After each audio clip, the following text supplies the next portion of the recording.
It is a very special crossover episode all across the Locked On NFL Network. Here on Thanksgiving week, the Denver Broncos get ready to take on the Los Angeles Chargers.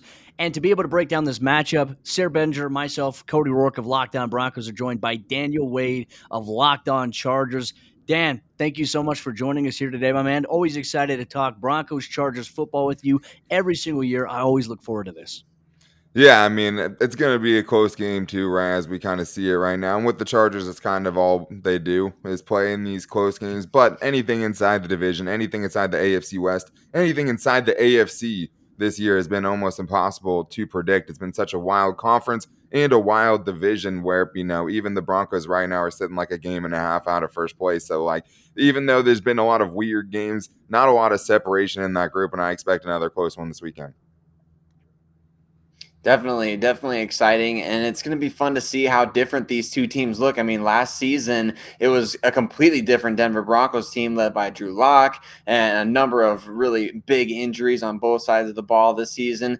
Broncos a little bit healthier. The Chargers a little bit healthier. We might get to see some Derwin James, maybe some Chris Harris Jr. coming back to Denver in this game. So I'm pumped about it. I can't wait to see what goes down. And man, I mean, the Chargers, I watched that Sunday night game against the Pittsburgh Steelers, and I was sitting there thinking, man, I can't believe this is about to happen after all that we just saw for 3+ quarters. But I'm sure that had you just ripping hair out of your head and just driving you nuts at how could this possibly be happening. But excited to see this matchup coming off the Broncos bye week for sure. Yeah, I mean, there's a point in that game, like, how do I even get the guys to record a show on this tonight? You know what I mean? Like, after such a brutal showing for them in the fourth quarter, I mean, the defense took a lot of heat, obviously, 27 points given up, but obviously some pretty adverse field position they were put up against. But that was just one of those games where, like, the Chargers fans have seen it too many times. Like, a game go like that. I mean, we're one season removed from the Chargers blowing 4 consecutive 16-point or greater leads. So, like, that's not anything new for the Chargers fans, but I would say that, like, one thing with this team is, like, can you give them an easy Sunday, right? It's a banged up Pittsburgh team. Everything's going right for you offensively, and you still can't, find that killer instinct early enough, right, to at least, lower the blood pressure for Chargers fans. But obviously, you come away with a win. You come up with a big defensive stand late in the game. You get the go-ahead touchdown from Herbert to Mike Williams, the 5th of the season already in the fourth quarter between that duo, NFL record already, which seems wild. And obviously you have crazy games all season that have led to that. But I mean, Chargers fans will take the win, but obviously it's never easy with the Chargers, which is why, even in games that they should win, you can never feel too strongly about it. This game, I don't feel as good about. I mean, I think the Broncos have a better rushing attack, and we'll get into that later. But that game, obviously, in the AFC, you take the win and you move on when you have, the Bengals losing to the Jets and the, Bills losing to the Jaguars and things like that. It's like, all right, a win is a win. Get out of there. Move on to the Broncos.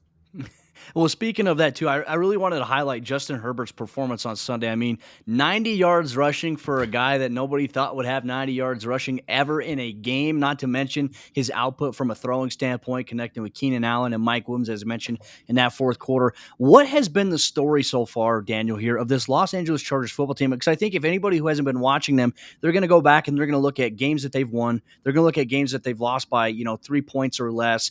And they're trying to figure out, what is this Chargers football team exactly? In your opinion, we want to hear, I know Broncos fans want to hear it from a Chargers expert. What is the story of this Chargers team so far here in 2021? I mean, I think the story has to just be consistency. And I know that Broncos fans probably feel that as well. When you blow out the Cowboys and then have that game against the Eagles, like, you're just looking for some sort of consistency. So as good as the Chargers have looked at their peak, obviously the downside of that, there's been plenty of other games where they haven't looked as good. And you look at the Ravens game, the Patriots game, where the offense has really struggled. But I think that's the biggest thing, because the defense for the Chargers has been up and down all year. And I would say more leaning towards bad in most cases, right? I mean, their offense is really their bread and butter. I think they're third in DVOA right now in total offense. So, like, when the offense is going good, it can cover up a lot of the flaws they have defensively. But when the offense goes through droughts, like we've seen in games like against the Minnesota Vikings, against the Patriots, against the Baltimore Ravens, that's when the Chargers get in trouble. I mean, it seems like when the offense is rolling, things will get figured out towards the end of the game if they can keep scoring. But when you go 6 drives with 3 points put up on the board, that's just something this team hasn't been able to overcome. And when you look at the losses, that's been the story of those losses is offensive droughts. It's not, they haven't really lost any of the shootouts that they've got into against the Chiefs, against the Browns, last week against the Steelers. When they've gotten into the shootouts, they've actually done pretty well. It's the lower scoring games in the 20s where the offense is going through these droughts that they haven't been able to come away with the games because they just can't ask to win a gutsy defensive performance. That's just not what this team has been, especially because the special teams has been poor as well. Dustin Hopkins has been a big boost for them, made all of his field goals, missed only one PAT so far, but you have the blocked punt last week. I mean, that's where that game started spiraling. I mean, that was the common note the Chargers fans can find in a lot of the bad losses over the last few years is that one moment. And last week it was a block punt, sets them up on the 3-yard line, touchdown, cuts it from a 14-point game to a 7-point game. So for the Chargers, I think their identity is really their offense with the skill players they have with Mike Williams, Keenan Allen, Austin Ekeler. If the offense is going good, the Chargers have been good. But I just don't think that the team defensively right now that can rely on, okay, hey, we're going to go win a 17-14 game, a 20-16 game. That's just not the identity of this team. Boy, I'm sure Broncos fans hearing that get a little excited, at least hearing that it doesn't take necessarily a shootout to beat the Chargers. And certainly we resonate with the special teams issues. That has definitely been a common theme for years for the Denver Broncos. I'm interested to know kind of what's the approval rating right now? What's the initial impressions with Brandon Staley as the head coach? A couple years ago, Broncos fans probably had no clue who's Brandon Staley going to be the D coordinator of the LA Rams. He's just this assistant coach under Vic Fangio. Then he, leads the Rams and they have the number 1 defense in the NFL, and the Chargers hire him as their head coach. And all of a sudden everybody's like, wait, what did we let go here? What's the approval rating of Brandon Staley, kind of into his rookie NFL head coaching season, and how has he been received, and how are things different, I suppose, between him and Anthony Lynn thus far? Yeah, I mean, a lot of differences, I would say, first of all, between him and Anthony Lynn. I mean, Anthony Lynn was the leader of men type of, coach, obviously, former running back. Had some ties as an offensive coordinator, but that wasn't really what his bread and butter was. He was there to kind of change the culture, move the Chargers into Los Angeles, to be a calming force among some turbulent waters. And I think last year he did a good job of that, especially when some off the field things were happening. He was the guy that was giving the players the voice and did a lot of good things in that aspect. That being said, I mean, Brandon Staley is pretty much the polar opposite of him analytically, right? As far as going forward on 4th down, as far as what they're doing on those 4th down plays. Brandon Staley has been widely accepted. I mean, if you want to talk Joe Lombardi, until last week, the offensive coordinator wasn't as, raved about in Charger circles. But I think everyone's still pretty much on the Brandon Staley train. I mean, his opening press conference brought a lot of people in. I mean, he just got up on the podium. He's so transparent. It just doesn't sound like what you hear from a lot of NFL coaches who are keeping things close to the vest and giving cliche answers. Like, he's up there saying, genuinely how he feels. At least that's how he comes off, which I think is good for the fans, better for the players, because that's one of the things that the players have all talked about. Hey, you get a guy who comes in here, you're going to know really quickly if they don't know what they're talking about, right? Or if they're just feeding you some BS, blah, blah, blah. And like, that's so true. Like, players really respect guys who they think actually know what they're doing and give them a better chance to win, or, have their best interest at heart. But I think Brandon Staley, I think the one thing you could look at it critically and say is, all right, well, you are the defensive mastermind, right? And it's not like this has been a world-beating defense. So I think if there was something to take away from him, it would probably be that, especially given the fact that you do have Derwin James and you do have Joey Bosa, which you can't say for all of the years with Gus Bradley, right,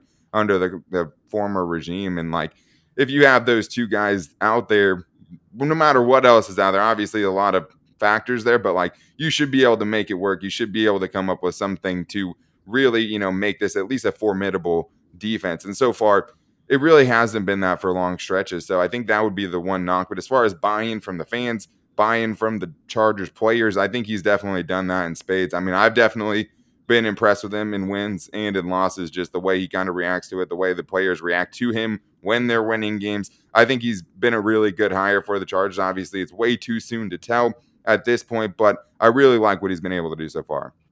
Well, and speaking of that too, Dan's going to flip the script here in just a moment, ask Sayre and I some questions about the Broncos, but he mentioned something about buy-in, and that's a perfect segue to tell you about today's crossover sponsor. It's our good friends over there, BetOnline.ag, and it's Thanksgiving week, and we all know what that means. It means football, and nothing goes better with football than turkey and betting, and BetOnline has you covered all holiday season with more props, odds, and lines than ever before, and they remain the number one Jeez Louise, sorry.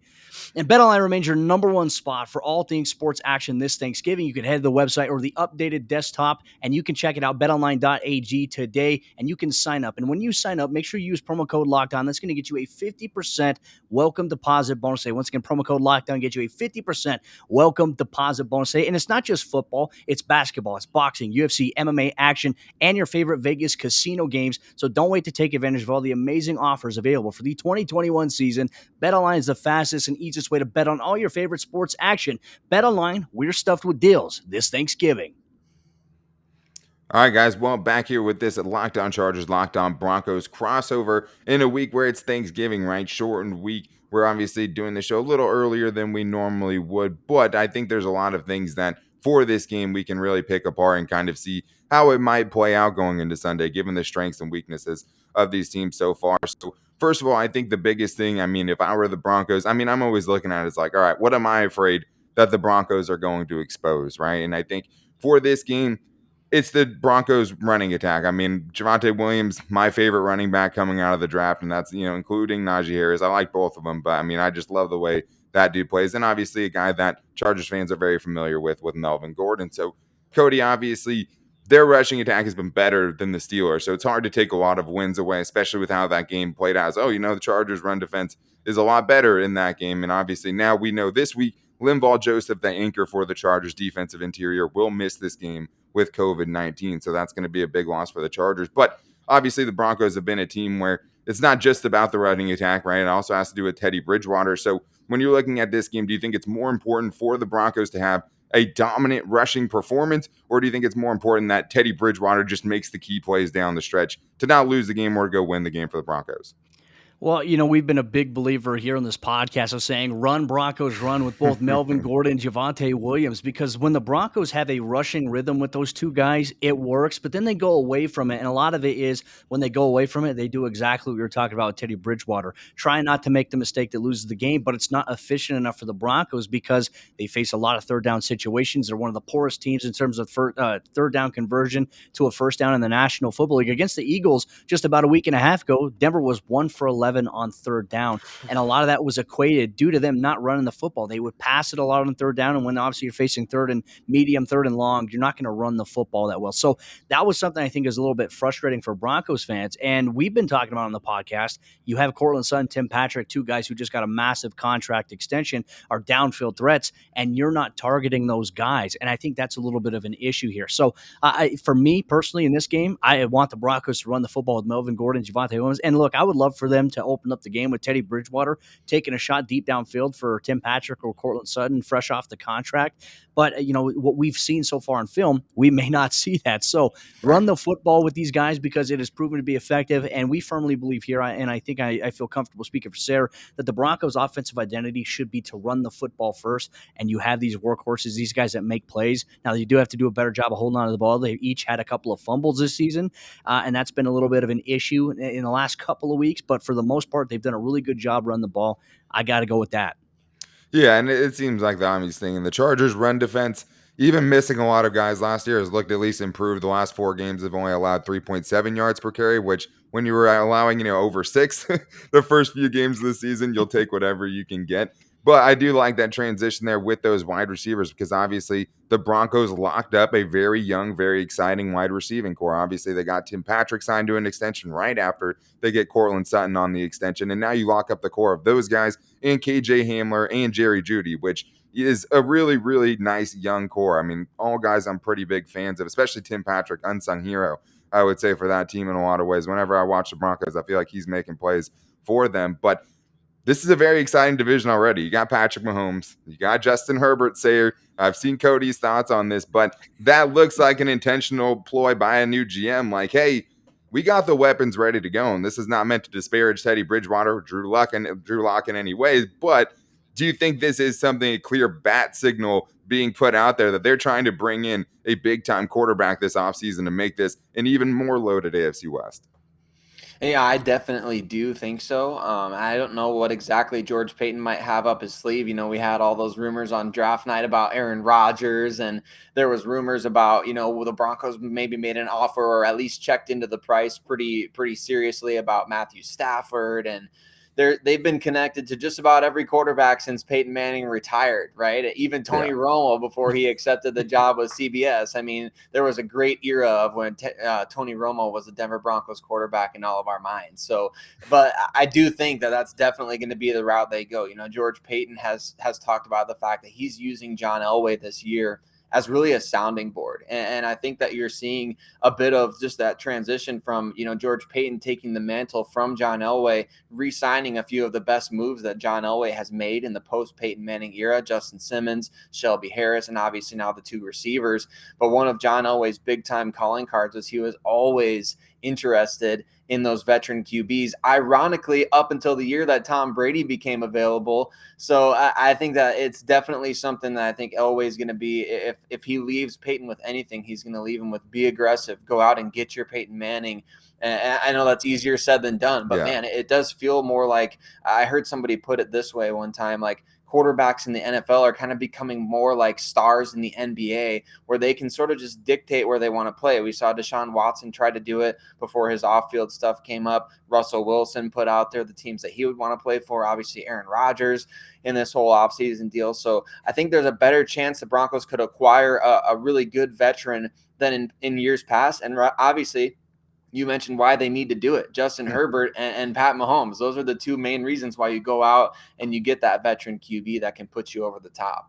Well, and just being, self-aware enough to know that you need it too, right? And not just sticking all your chips into the table on one of the two guys that you have right now. And it's been a process for them. And I know it has to just absolutely kill John Elway that there's a 6'6" quarterback running around in the AFC West doing what he's doing right now. And he's not on the Broncos. But I do think that's something that, if they do it, changes the total complexion of this division. And then, Raiders fans are like, we're sitting here with Derek Carr. All right. Well, anyways, so I think that, like I talked about, that's always something where I go into every game worried the worst for the Chargers. Not every weakness of theirs is going to be exploited. So, Cody, on the flip side of that, I'm sure there's things you're worried about going into this game, and probably every week you have some things that you're worried about on the Broncos. So when you're looking at this specific matchup, what is the weakness that you would try to exploit if you were the Chargers? Well, right now it depends a lot on the health of the Broncos inside linebackers. Baron Browning and Kenny Young have been named the solidified starters since the last couple of weeks, but Baron Browning's been dealing with back spasms, and then he had to leave the game against Philadelphia, and they had to throw Curtis Robinson in, who struggled. He's an undrafted rookie guy. He's the 6th or 7th guy in the depth chart, so nothing against him, but he was put in a tough position, and unfortunately for the Broncos, they really struggled at stopping the run there. So I'm hoping that Baron Browning and Kenny Young can both be healthy, both be in there, but really it's just the Chargers offense, because at any point they can strike. That's one thing we've seen from Justin Herbert. You can get them, let's say your first 2 drives against them, you force them to go 3 and out, or you force them to punt the football away after a long drive. That's great and all, but then all of a sudden they could get the ball back, and in one play, 75-yard strike to Keenan Allen, Mike Williams, or even Austin Ekeler on a screenplay. They have so many dynamic weapons here, not to mention with Parham at tight end, who's, in my opinion, one of the biggest, fastest guys outside of Darren Waller in the NFL. And then you take a look at, Keenan Allen, Mike Williams. Obviously, you can throw the ball up to Mike Williams. He's going to come down with it. And then you factor in Ekeler. And then Guyton out of the, in the slot can get downfield. They just have contributions from so many guys. For me, I'm looking at that. I think that the Broncos, I love their secondary. I love how they match up with Ronald Darby, Patrick Surtain, Justin Simmons, Kareem Jackson. I'm a little bit worried inside the nickel right now. I know Kyle Fuller more than likely is going to be there as Bryce Callahan continues to deal with an injury, and hopefully he can come back soon for that next matchup that they're going to have against the Chargers. Hopefully he'll be back by then. But looking at that, I'm worried about linebacker a little bit. I'm worried about the defensive interior, who had a hard time getting a pass rush or even pressure on Jalen Hurts, and he hurt him with his legs. And so for Justin Herbert coming off of a 90-yard rushing game, these are some things I'm looking at here for the Broncos that I'm a little concerned about. Yeah, well, it's going to be interesting, too, just because the, knowledge the coaches have on each other, the Staley, Vic Fangio whole part of this equation, and knowing, what the other teams like to do and how each on offense can try to exploit what they know about the other team's defensive tendencies. So I think that's going to be huge. I know Chargers fans are going to be very happy that Bryce Callahan isn't going to play in this game, because he said, hey, throw it up to Mike Williams. He's going to come down with it. Not the last time they tried to do it up against Bryce Callahan in the end zone. That was a really great play by a much smaller corner against a really, really big receiver. But like I said, this is a game that I don't think there's been a game this year I felt good about the Chargers going into. I've picked them to win, sure, but and almost every game has kind of played out. They've had one non-one score win, and it was against the Raiders on Monday Night Football. So I think we're expecting more of that this week, especially because, I mean, the Broncos bring some things that the Steelers don't, better rushing attack, a better defense than the, version that we saw from the Steelers on Sunday Night Football. So a lot of things, Cody, are definitely going to have to, make a huge impact on how this game ends up being decided. And we're not going to know until Sunday, but I think there's still a lot more that we're going to be able to get into in the next segment, talking about this matchup that's going to have huge implications in the playoff picture and in the AFC, because everything is so tight right now. So we're going to get into that coming up right after this. Absolutely. And to kind of kick us off of that, look, it's Thanksgiving week, and the other sponsor of today's episode, Locked On Broncos, Locked On Chargers crossover special, is our good friends over there at Built Bar. And as you've all heard, Built Bar is the best tasting protein bar that is out there on the market. And sure, you're going to enjoy your pie for Thanksgiving, but if you need a treat that's going to get you along when Thanksgiving is no longer here, Built Bar is the way to go. It's a protein bar that tastes legitimately like a candy bar. The bar is covered in 100% milk chocolate, and they have 9 amazing, delicious flavors, including the occasional limited time flavor. Peanut butter brownie is my personal favorite. I know they have a wide variety of different puff flavors that they're putting out, and they have the limited time flavors that you can check out at built.com. Not to mention, they're the healthiest protein bar that is out there on the market. 17 grams of protein, ladies and gentlemen, 130 calories, and only 4 grams of sugar. That is the best bang for your buck. And I want you and your family to go get yourself a box of Built Bar today by going to built.com. Using promo code LOCK15, that's going to get you 15% off your next order at built.com. Once again, promo code LOCK15 gets you 15% off at built.com. All right, ladies and gentlemen, look, we're going to get into the nitty-gritty here of this game. The Broncos hosting the Los Angeles Chargers. We're joined by Daniel Wade of Locked On Chargers, and Chargers fans are hearing myself, Cody Roark, and Sayre Bedinger. Sayre, I'm going to have you kick things off here in the fourth quarter of today's crossover episode with just some more talking points about this game in specific. I know it's a little bit early, but man, there's so many storylines we could preview. Definitely, Cody. I think one thing that I'm really looking forward to, obviously, we look through everything from the Broncos lens first and matchup lens kind of second, and where the Broncos are struggling, like Daniel talked about, what's the area that you're really worried about this team? If I was the Chargers, I'd be kind of just sitting back waiting for the Broncos to kind of get in their own way. That's pretty much what they've done all season. One of the areas that I feel like they've really got to get things right coming out of the bye week, doing some self-reflecting. They've got to get their tight ends, Cody, on a little bit of a roll in the red zone. I looked it up today. Noah Fant and Albert Okwuegbunam have a combined 5 targets inside the 10-yard line this whole season. And of course, even though Albert O missed some time on injured reserve, that's an embarrassing figure for offensive coordinator Pat Shurmur. Of course, of those 5 targets, Cody, 4 catches, and Daniel, 3 touchdowns for those two guys combined on 5 targets. So 4 catches, 3 touchdowns inside the 10. And the Broncos can't seem to convert down in the red zone. They're converting at a 50% rate in terms of touchdowns. Last season with Drew Lock, with all the changes at the quarterback position, Brett Rippon getting in there, Kendall Hinton playing a game at the quarterback position, the Broncos were at over 53% touchdown rate in the red zone. So it's been embarrassingly bad this season in the red zone for the Denver Broncos, and I feel like they're not getting the tight ends involved enough. You've got 2 guys, that's their calling card. Noah Fant at Iowa, I'm pretty sure 12 out of his 19 or 20 touchdowns were inside the 10-yard line in the red zone. And then Albert O, obviously a huge strength of his. So, guys, I don't know how you want to vibe off that, but I feel like that's a huge area the Broncos need to emphasize coming into this game for sure. I definitely can, look at this and say this is a game that they could get that right. You just look, no further than the past 2 games for the Chargers. Pat Freiermuth didn't have a huge game against the Chargers on Sunday Night Football, but he did get into the end zone, 4 catches, 11 yards, gets the touchdown. You look to the week before that against the Vikings, Tyler Conklin, 2 touchdowns, right, against the Chargers. All of those came in the red zone. So that is a place for the Chargers where they have, I feel like the tight ends haven't had crazy games against them, but the Chargers' red zone defense hasn't been great either. So they've had some moments more recently where they've had some improvement there, but even on 4th down, you can look at 4th down plays the last 2 weeks, where the last 2 games for the Chargers where they had a chance to get off the field and they didn't, in 2 of them. And then last week they also had a 4th down stop on the goal line. But last week, you had a block punt that went down to the 3-yard line. You actually get it to a 4th and goal situation, which if you're the Steelers, how do you even let it get to that point? You have a defensive pass interference and the rest is history. You go back to the Vikings game. It's a 4th down and goal, a huge play in the game. Tyler Conklin finds himself all alone in the back of the end zone. he gets a touchdown. So that's kind of a 2-for right there. I mean, Chargers not always being great in the red zone and not being great against tight ends in the red zone. And when I think about the Chargers, I look at this game and I think just, okay, yeah, the rush defense has been better.